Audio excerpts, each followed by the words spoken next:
This is a little bit more comfortable than the Canton setup, wasn't it? Isn't it? It's a lot more comfortable. And being in St. Louis, glad to be here where we live. And first of all, I'd like to thank the St. Louis Hall of Fame for this induction. Thank you for the voting committee. And then my wife of 21 years, Tracy, is here. So we're just glad to be here. Thank you. Now, as Ron mentioned, you didn't play football at the Southern University. That's right. Until your junior year. What took so long? Well, I didn't. My dad. I grew up in New Orleans with two older brothers. My dad my parents' entire goal was for us to go and graduate from college and get college degrees. I wanted to be like my middle brother Achilles, who was 2 grades ahead of me already at Southern, and I just followed him. And Achilles graduated with his degree in accounting in 3.5 years. I was on pace to graduate with my degree in accounting in 3 years. He called me back. He said, little brother, after he graduated, he was working for Price Waterhouse at the time. He said, little brother, slow down. You'll be working the rest of your life. And so around that time, Randy really entered into my heart to walk on the football team.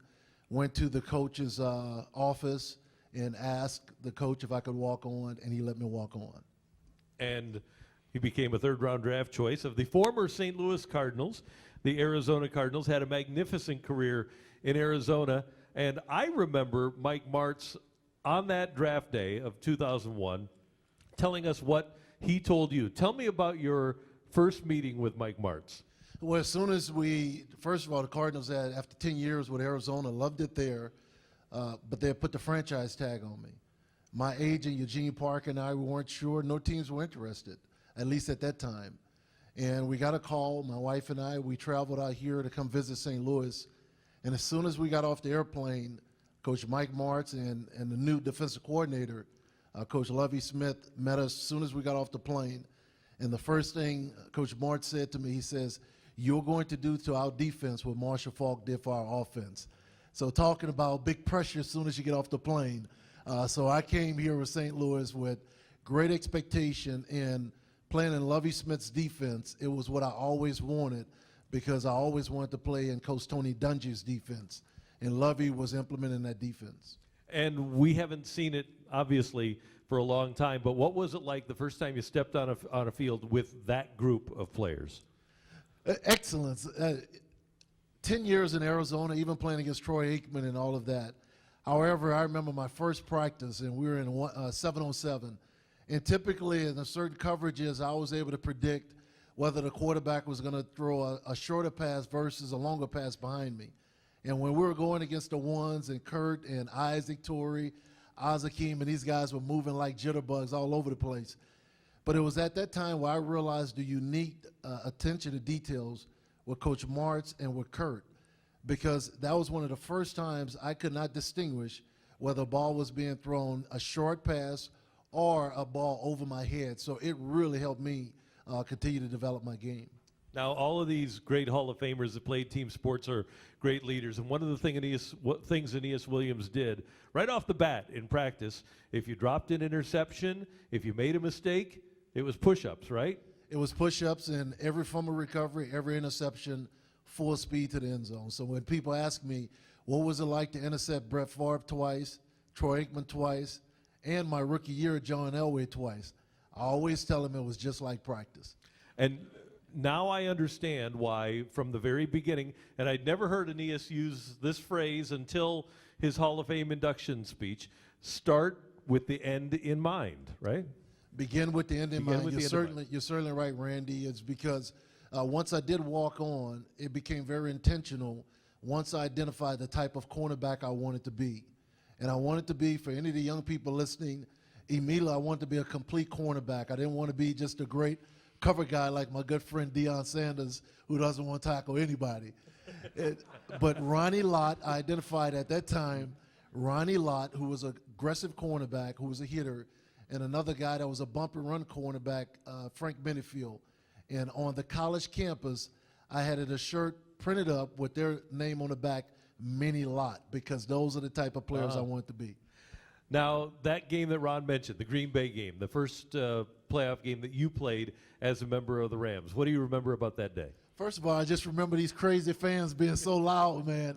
It was so loud in the dome. It was crazy. We were only 2 years of that team, the greatest show on turf, was only 2 years removed from winning it all. And they kept telling me, Ricky Pro, my former teammate in Arizona, he said, hey, man, the playoffs, when we hit the dome, it's going to be crazy. And certainly it was electric. And when it came out, I recognized the formation. And the big difference, I want to tell the young corners, I knew from the formation, I had a heavy anticipation of what route was coming. I didn't guess, which is a big difference.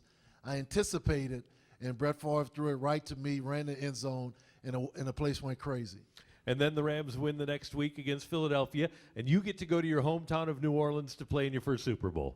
It was crazy. I sold popcorn and peanuts in the dome, played my high school football games in the dome, also played the Bayou Classic, Southern and Grambling, great rivalry, in the Superdome. So it was crazy going back, and with Marshall Falk and I both being team captains, and Coach Martz made Marshall and I team captains in perpetuity. First, when he told us that, I had no clue what he was talking about.